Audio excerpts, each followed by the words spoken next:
반갑습니다. 말씀으로 하루를 여는 주님의 백성들을 예수님의 이름으로 축복합니다. 하나님께서 오늘 우리에게 주신 말씀은 창세기 9장 18절에서 29절까지입니다. 방주에서 나온 노아의 아들은 셈과 함과 야벳이다. 함은 가나안의 조상이 되었다. 이 세 사람이 노아의 아들인데 이들에게서 인류가 나와서 온 땅 위에 퍼져나갔다. 노아는 처음으로 밭을 가는 사람이 되어서 포도나무를 심었다. 한 번은 노아가 포도주를 마시고 취하여 자기 장막가에서 아무것도 덮지 않고 벌거벗은 채로 누워 있었다. 가나안의 조상 함이 그만 자기 아버지의 벌거벗은 몸을 보았다. 그는 바깥으로 나가서 두 형들에게 알렸다. 셈과 야벳은 겉옷을 가지고 가서 둘이서 그것을 어깨에 걸치고 뒷걸음쳐 들어가서 아버지의 벌거벗은 몸을 덮어드렸다. 그들은 아버지의 벌거벗은 몸을 보지 않으려고 얼굴을 돌렸다. 노아는 술에서 깨어난 뒤에 작은 아들이 자기에게 한 일을 알고서 이렇게 말하였다. 가나안은 저주를 받을 것이다. 가장 천한 종이 되어서 저의 형제들을 섬길 것이다. 그는 또 말하였다. 셈의 주 하나님은 찬양받으실 분이시다. 셈은 가나안을 종으로 부릴 것이다. 하나님이 야벳을 일으키셔서 셈의 장막에서 살게 하시고 가나안은 종으로 삼아서 셈을 섬기게 하실 것이다. 홍수가 있은 뒤에도 노아는 350년을 더 살았다. 노아는 모두 950년을 살고 죽었다. 아멘. 첫째, 믿음의 사람도 넘어진다. 21절과 21절입니다. 20절과 21절. 오늘 이제 주어진 본문을 통해 우리는 그 당시에 이제 유일한 의인이었고, 그래서 이제 홍수 심판에서 유일하게 구원을 받은 노아의 실패, 노아의 이제 넘어짐을 목격하게 돼요. 노아는요, 홍수가 끝나고 방주에서 나온 후 농사를 시작했다라고 합니다. 포도나무를 심었고요.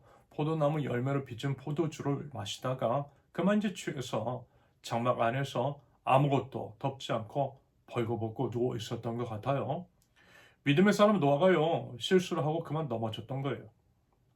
이것을 이제 통해 우리가 이제 알 수 있는 것, 우리 인간은 결코 완벽하지 않다라는 것입니다. 평범한 사람은 물론이고요, 심지어 믿음의 사람도 그랬다라는 거예요. 큰 믿음의 승리를 경험한 후에도 우리는 연약할 수가 있지요. 넘어질 수 있어요. 노아가 바로 그것을 증명합니다.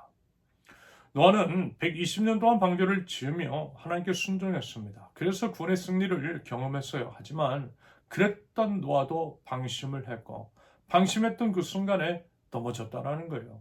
여러분, 우리도 마찬가지일 수 있어요. 오랜 신앙생활을 했다라고 해서 큰 은혜를 경험했다라고 해서 여러분, 우리가 자동적으로 안전한 것 아니라는 겁니다. 여러분, 고린도전서 10장 12절 기억하시죠? 그러므로 서 있다고 생각하는 사람은 넘어지지 않도록 조심하십시오. 우리는 이 말씀을 항상 기억해야만 합니다. 우리는 영적인 교만, 이런 것들 경계하고요, 영적인 겸손을 취해야만 할 것입니다. 우리의 힘이 아니라 하나님의 은혜로 서 있다라고 하는 것들을 날마다 기억하며 겸손한 마음으로 우리의 마음과 자세를 정돈해야만 할 것입니다. 둘째, 실패를 대하는 태도, 22절과 23절입니다. 여호사님 노아의 실패 앞에서 세 아들은요, 각기 서로 다른 반응을 보입니다. 함은요, 아버지의 이제 벌거벗은 것을 보고요, 밖에 나가서요, 두 형들에게 알립니다. 반면에 셈과 야벳은요, 옷을 가지고 뒷걸음질 쳐 들어가서 아버지의 이제 벌거벗은 몸을 덮어드렸다라고 합니다. 게다가 이제 그들은요, 얼굴을 돌이켜서 아버지의 이제 벌거벗은 그 모습을 보지 않았다라고 해요. 한편 이제 함의 행동은요, 단순히 본 것이 아니었다라고 합니다. 히브리어 이제 원문을 보시면요, 함은요, 아버지의 수치를 응시하고 즐기듯이 바라본 후에 형제들에게 말했던 거래요. 다시 말해서 함은 아버지의 약점을 폭로하고 조롱거리로 만들었다라는 것입니다. 너무 악한 거죠. 반면에 셈과 야벳은 아버지의 이제 존엄성을 지키려 했던 것이 함과 너무 달랐습니다. 여러분, 당연히요, 우리 하나나라 백성에게는 함이 아니라 셈과 야벳과 같은 모습이 있어야겠죠. 여러분, 어떻습니까? 다른 사람이 이제 넘어졌을 때 우리는 과연 어떻게 반응하고 있어요? SNS에 그의 실수를 퍼뜨리거나 뒷담화의 소재를 삼고 있는 것은 아닌지, 아니면 또 그 사람의 이제 존엄성을 회복시키려고 노력하고 있는 것인지, 우리는 과연 누구입니까? 갈라디아서 6장 1절을 보시면, 형제자매 여러분, 어떤 사람이 어떤 죄에 빠진 일이 드러나면 성령의 인도하심을 따라 사는 사람인 여러분은 온유한 마음으로 그런 사람을 바로잡아주고 자기 스스로를 살펴서 유혹에 빠지지 않도록 조심하십시오.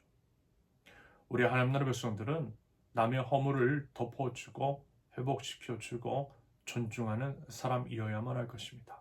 그 모습이요, 바로 하나님 나라 백성다운 성숙한 태도인 줄로 믿고요, 저와 여러분들에게 그와 같은 모습이 있을 수 있기를 바랍니다. 셋째, 말의 능력과 책임 24절에서 29절까지입니다. 노아가 이제 술에서 깬 뒤에 예언적인 선포를 하죠. 노아는요, 함의 아들 가나안을 저주하며 가나안은 저주를 받을 것이다. 가장 천한 종이 되어서 제 형제들을 섬길 것이다. 라고 말합니다. 반면 셈과 야벳에 대해서는 축복을 하죠. 특별히 이제 이와 같은 함에 대한 저주, 이것은요, 단순한 인간적인 화를 내는 거, 이런 그런 거 아니었어요. 오히려 예언적인 선포였어요. 역사적으로도 가나안 족속은 도덕적으로 타락했고요, 이스라엘, 즉 셈의 후손을 섬기게 되었습니다. 여기서 이제 우리가 알 수 있는 것은 말의 능력과 책임일 것 같아요.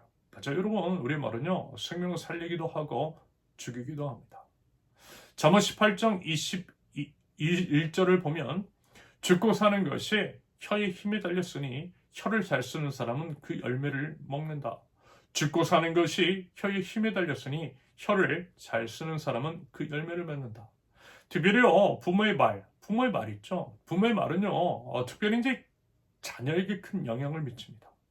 저주의 말이 아니라 축복의 말을 해야 하는 이유인 거죠. 다른 사람의 약점을 폭로하는 말이 아니라 덮어주고 세워주는 말을 하는 것이 하나님 나라 백성다운 언어 태도임을 여러분 우리 꼭 기억할 수 있기를 바랍니다. 이제까지 살펴본 것처럼 믿음의 사람도 넘어질 수 있음을 기억하면 좋겠습니다. 그러므로 항상 깨어 있을 수 있기를 바랍니다. 영적 교만을 버리고요, 하나님의 은혜를 의지하면 살아가자라는 거예요. 설령 다른 사람이 넘어졌을 때 뭐라고요? 그것들을 이제 폭로하고 조롱하는 함이 아니라 덮어지고 회복시키는 셈과 야벳이 될 수 있기를 바랍니다. 아울러 말에는 큰 능력이 있다라고 하는 것들을 알아 저주의 말이 아니라 축복의 말을, 무너뜨리는 말이 아니라 세워주는 말을 하는 하나님 나라 백성, 그 어떤 배려와 사랑이 넘치는 저와 여러분들 모두 되실 수 있기를 예수님의 이름으로 축원합니다. 함께 기도합니다. 손들로 알았을 때 더욱더 하나님 앞에 바짝 엎드리며 겸손한 태도로 하나님과 사람 앞에 나가게 하옵소서.